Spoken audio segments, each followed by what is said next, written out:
In this video, I will show you how to make your TikTok captions stay on the screen longer. First, open TikTok app. Now, log into your account. Then tap on the plus icon to create a new video.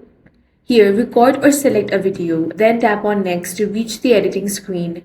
If you're using auto captions, generate them first. If you're adding your own text, tap on text, then type your caption and place it anywhere you want on the screen. Next, tap on the text or caption you've added, then from the menu select set duration. You will now see a timeline at the bottom of the screen. Drag the start and end handles to choose exactly when the caption appears and how long it stays on the screen. If you want the caption to remain visible for most of the video, then extend the duration until it reaches the end of timeline. Once you're satisfied, tap on the checkmark option.